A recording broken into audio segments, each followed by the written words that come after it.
Maybe let's start by reviewing what we had done yesterday, because I would like to use some of these results.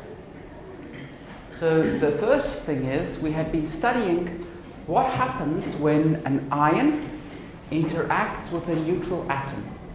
And what we said was, if the ion is positively charged, it will attract the electron cloud of the atom slightly and repel the nucleus slightly.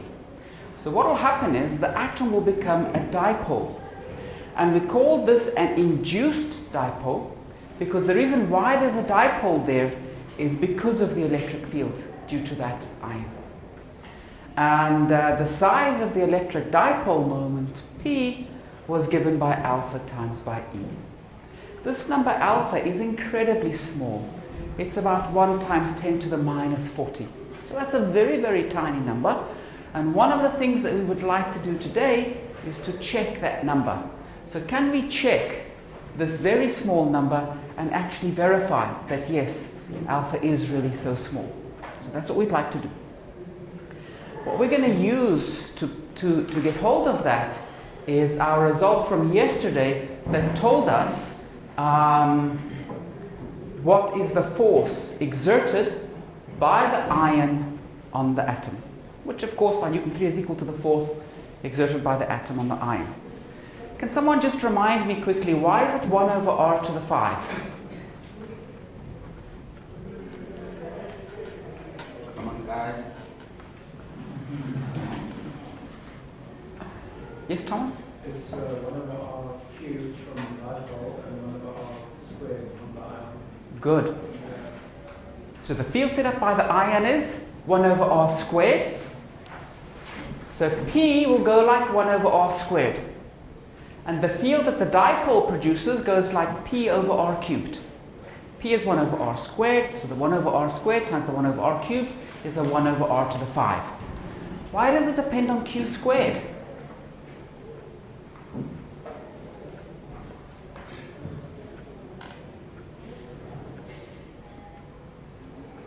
If it depends on q squared, you're being told it doesn't matter if q is positive or negative. Absolutely.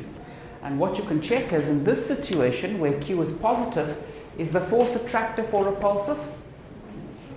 Attractive. Why? Because we'll have a force attracting the negative side of the dipole, a force repelling the positive side of the dipole, but which force is biggest?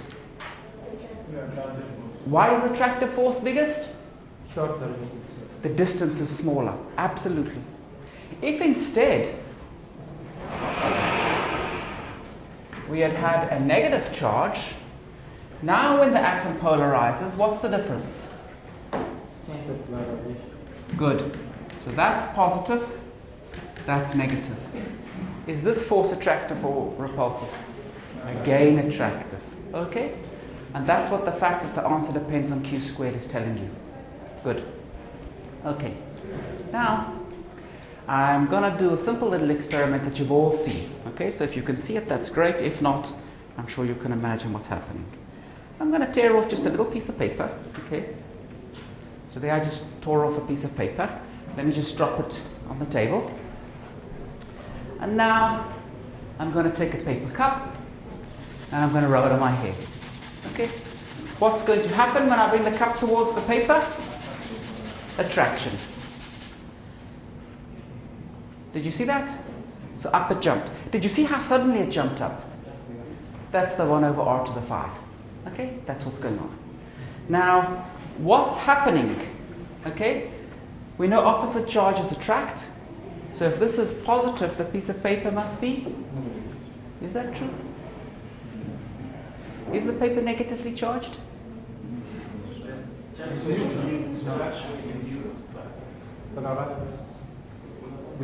Exactly. So does the paper have any charge? No. So we're talking about this process on the blackboard. All of the atoms inside that piece of paper were polarized.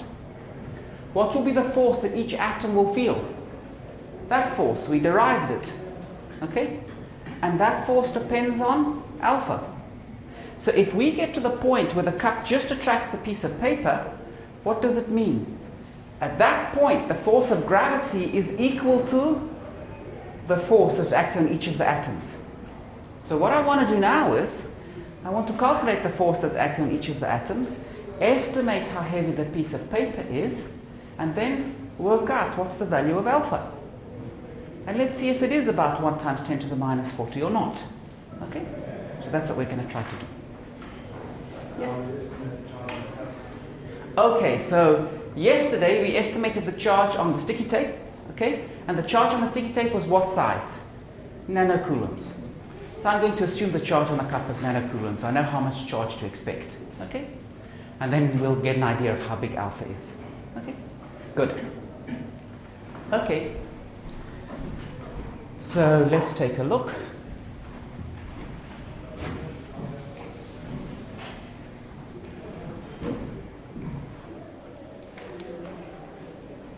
So let's say when we pick up the paper, what's going on is the following. mg, that's the force acting down on the piece of paper, must be equal to the force pulling the piece of paper up. The force pulling the piece of paper up is 2 alpha q squared over 4 pi epsilon naught squared r to the 5. And now we need to multiply by the number of atoms, because every atom will feel this force. Okay? So we need to multiply by the number of atoms that there are inside that piece of paper. So let's first of all try to estimate how many atoms there are. In this model, you're supposing that the system is at equilibrium. That's the gravitational force which is pulling the piece of paper down is equal to the electrostatic force which is pulling the paper up. Yes. But we want to observe that paper as limits as you like. Okay, good. So let's try to see. So Takong has got a problem with the model in that what I'm saying here is the forces exactly balance. And Takong's saying no, they didn't balance. The piece of paper jumped up. Okay. So I'm going to move the cup down, move the cup down, move the cup down. Okay. So you saw where it jumped up? Yes. Go just before it jumped up. Are you happy that just before it jumped up, the two forces were equal? Just before the paper jumped up. So we'll take R to be just before the piece of paper jumps up, and then I can use that equation. Happy? Good. Any other questions? Okay, good. So now, let's try to work out how many atoms there are in this piece of paper. Okay? So when I looked at this piece of paper, I just made an estimate of its volume. Okay? And I said, you know, this is probably about 1/2 centimeter by 1/2 centimeter. And I thought that the thickness is about 1/10 of a millimeter. Meaning, and I'll tell you how I estimated that, I stacked 10 pages on top of each other, and then I saw, oh, that's about 1 millimeter. Okay? So the thickness of this is about 1/10 of a millimeter, something like that. So how many atoms will there be? So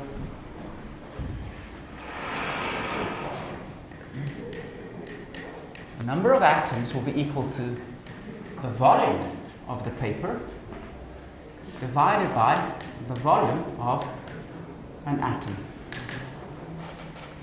The volume of the piece of paper is 1/2 centimeter, so 5 millimeters, times 5 millimeters, that's the surface area, times the thickness of the piece of paper, which I said was 1/10 of a millimeter, so 10 to the minus 4. So that's the volume of the piece of paper. What's the volume of an atom? 10 to the minus 30. Good. That was one of the numbers that we reviewed yesterday. So let's see how many atoms are participating. 5 times 5 is 25, times by 10 to the minus 3 times 10 to the minus 3 times 10 to the minus 4 is 10 to the minus 10. Divided by 10 to the minus 30 is 10 to the 10 to the 20. That's how many atoms are participating. Okay? Then, for the charge, I said, well, I don't know exactly how big Q is, but based on yesterday's experiment, I expect the charge to be nanocoulombs. Okay? So this is nanocoulombs, which is 10 to the minus 9 coulombs. What would you say for R?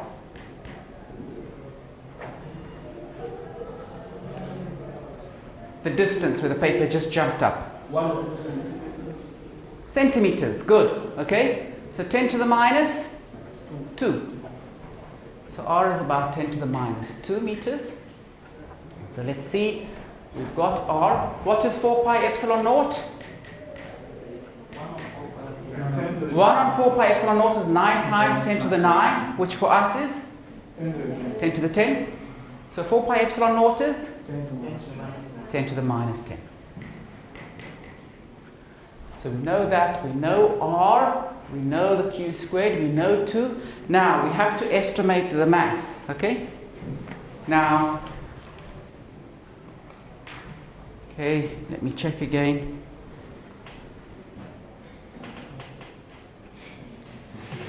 This is about 0.1 grams, okay? So, in fact, did I say 0.1 grams? I landed up saying here about 1/100th of a gram. And I'll tell you why I said that.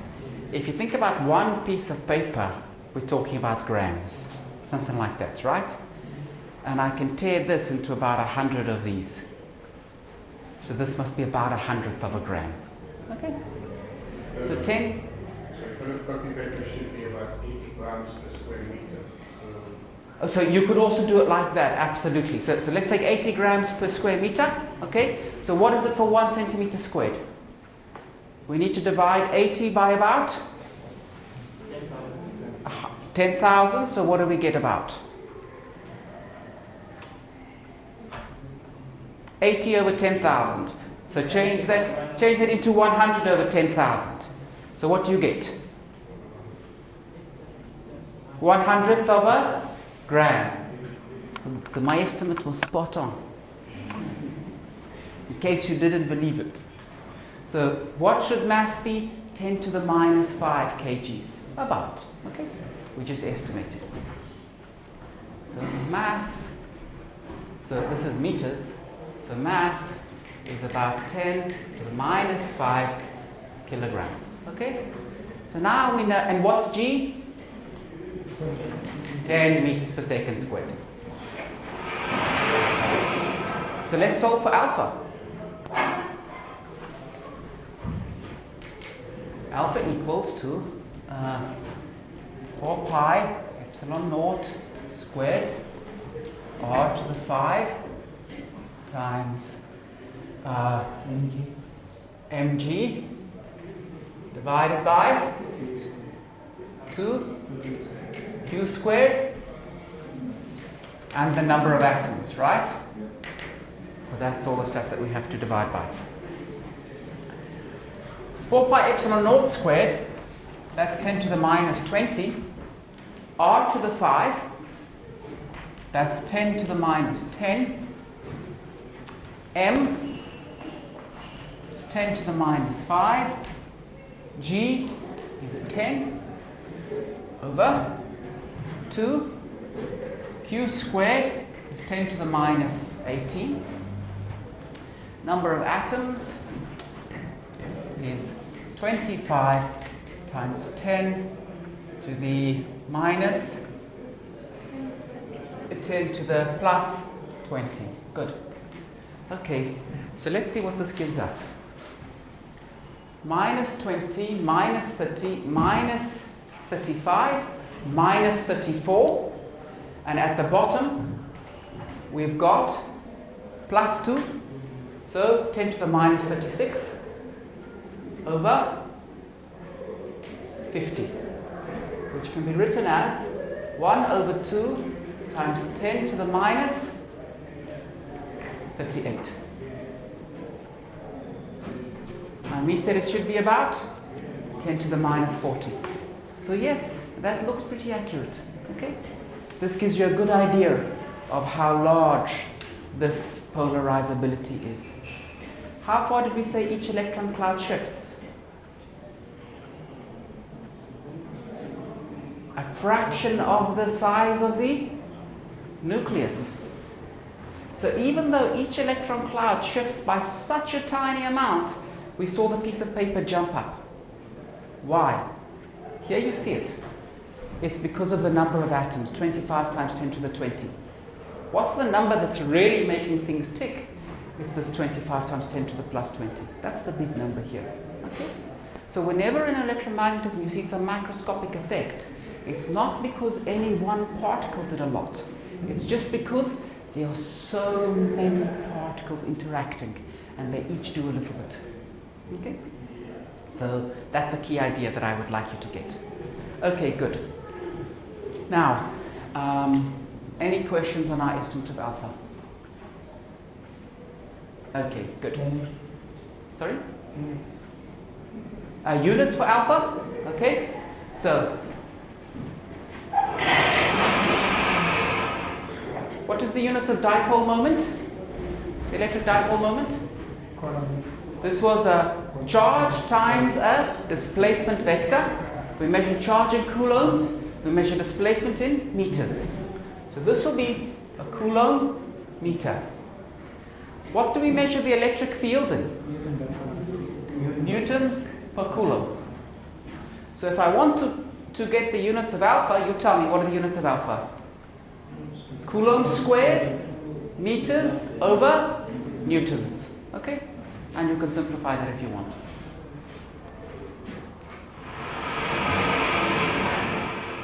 Good. Any other questions? Okay. So now, I would like to talk a little bit more about polarization. And I want to compare polarization between insulators and conductors. Okay? So let's talk a little bit about conductors.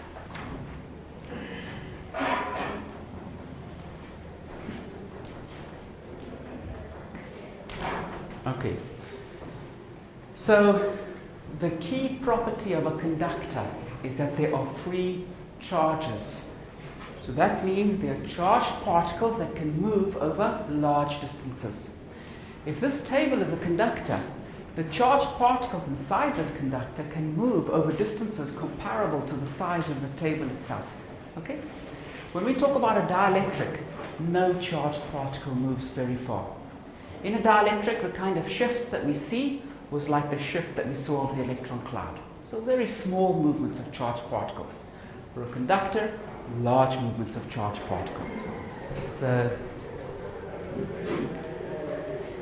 charges are free to move over macroscopic distances. Okay. Could even be over the whole length of the sample. So let's do the following. Let's put a positive charge over here, and let's put a conductor over here. Now, a good example of a conductor is something like tin. So this piece of tin here comes from a Coke can. So let me get maybe a bigger piece.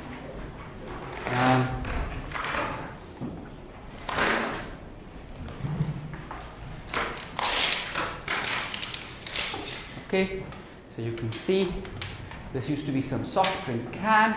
That's a piece of tin. This is a conductor. Inside this, the way that we model the free charged carriers, they are electrons that move around. And the electrons behave like gas. Okay? We usually talk about the free electron gas model for conductors. And what you can imagine is, if you think about a normal gas, that's exactly how the electrons behave.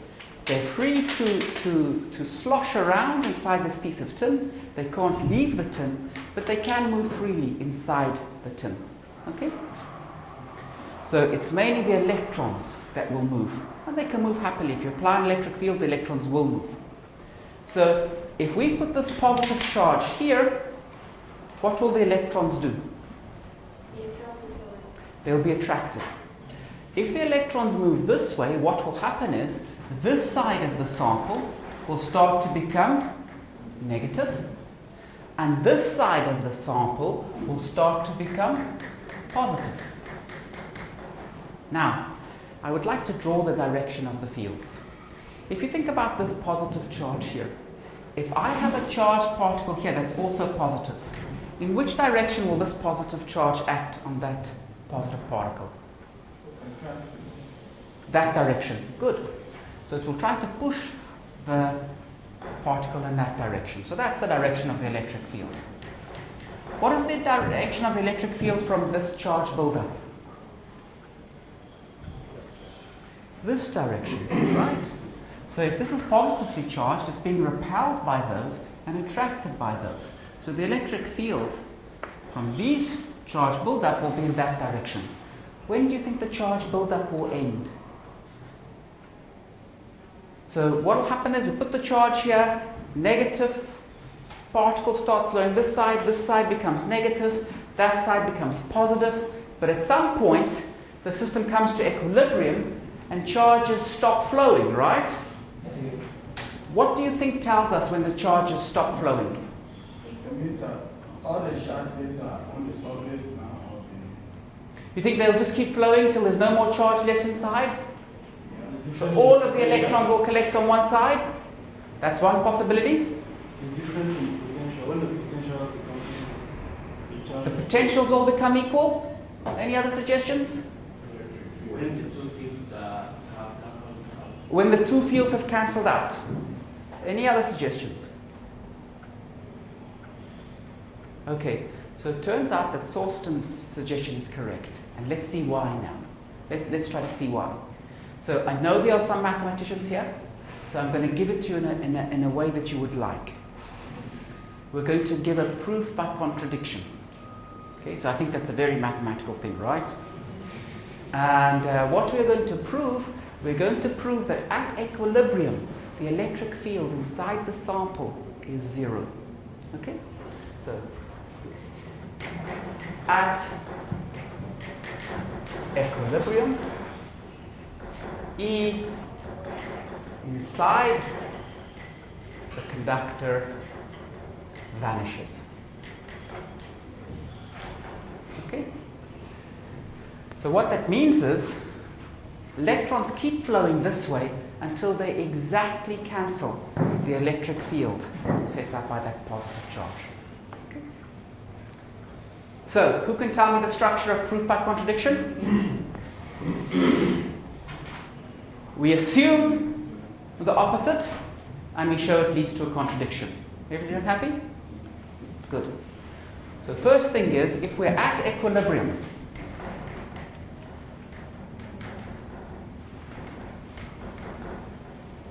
that means, does everyone agree, none of the charges inside the conductor are accelerating. That's what equilibrium means, right? There's no unbalanced forces acting.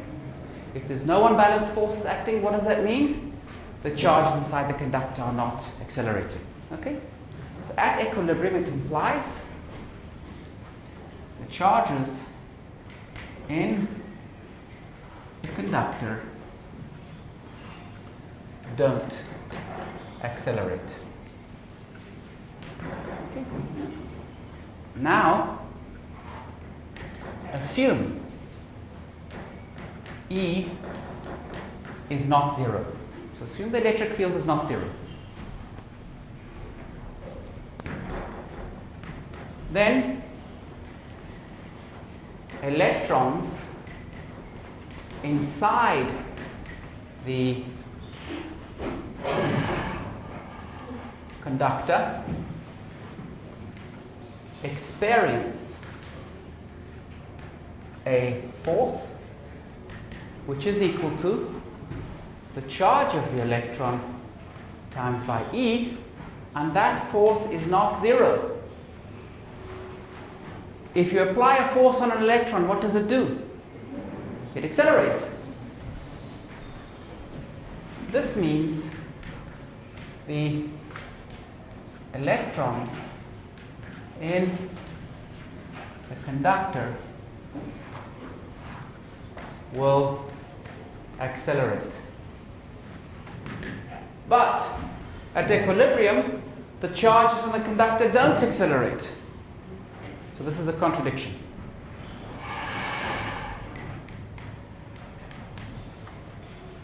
Contradiction, which means the electric field has to be zero.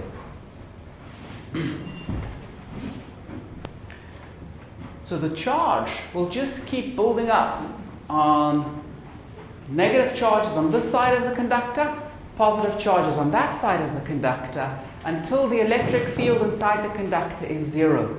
And that's the point of equilibrium. Okay.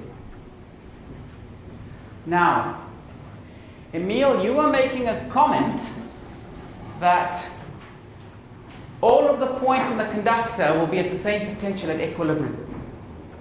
So let's check that. That seemed like a different condition.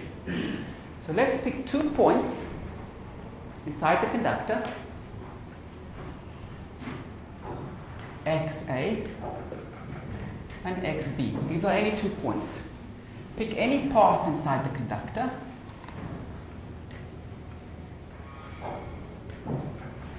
And let's calculate what's the potential difference between XA and XB.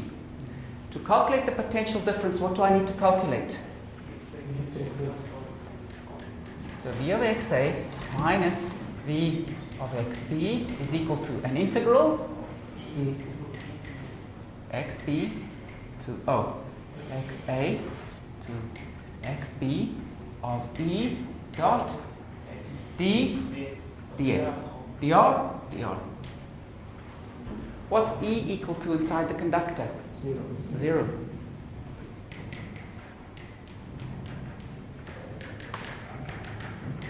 So what does that mean? All points in the conductor are indeed at the same potential. Okay? So that's perfect. Yes, that's another valid way of saying it. So can you see that before, when our atom polarized, so there's our atom polarizing,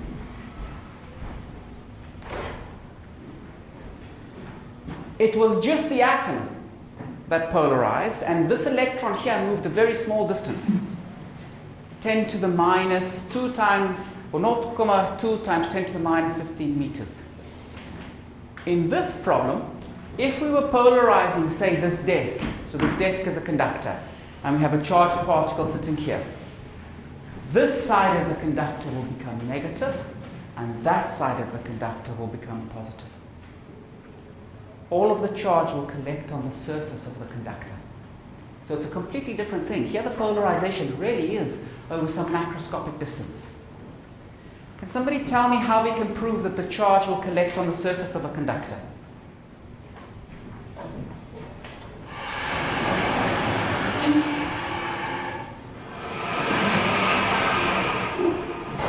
So the statement I want to prove is this one.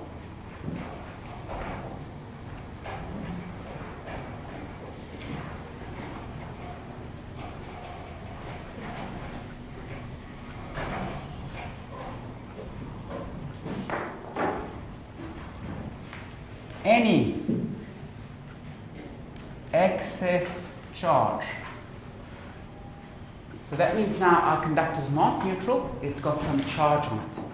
Any excess charge is located on the surface of the conductor. Can anyone tell me how to prove that?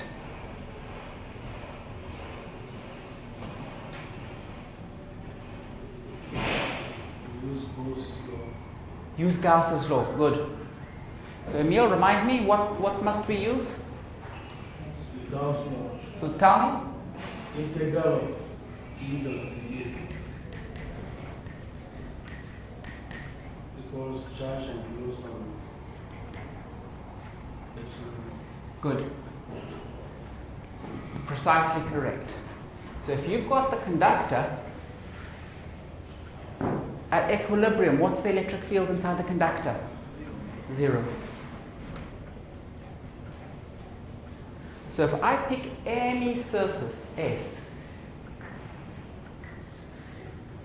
that is inside the conductor, the integral of E dot ds will be 0 because E is 0. So the charged enclosed is 0. Okay?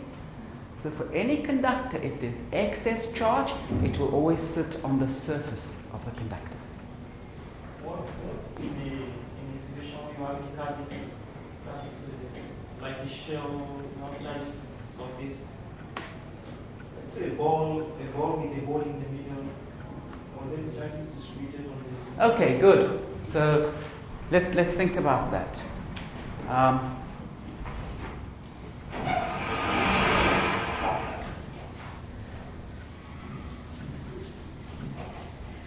So let's have some conductor and it's got a hole in the middle. Okay? So this region here, that's the conductor.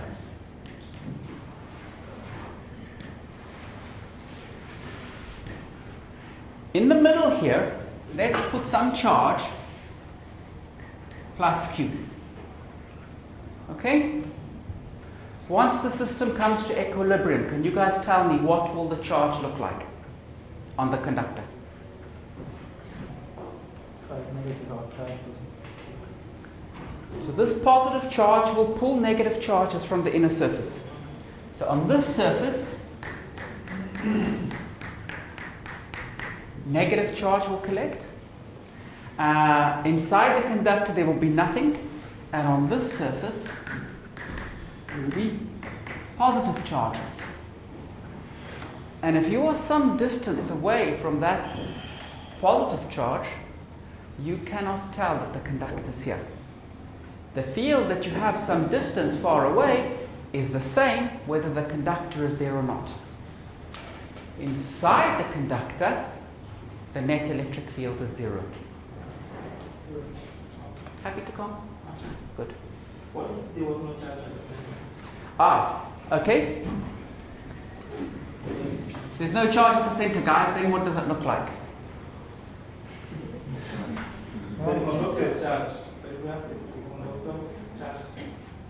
Oh, you want to have the conductor charged? What charge do you want for the conductor? Positive or negative? Good.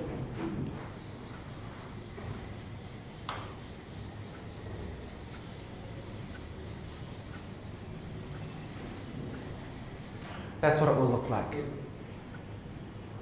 So no charge on the inner surface. All of the charge will collect on the outer surface. And this will look like a point charge if you're far away from it, equal to the total charge that's on the conductor. Yeah. Any other questions? Okay, good. So that completes our discussion of how conductors behave when we polarize them.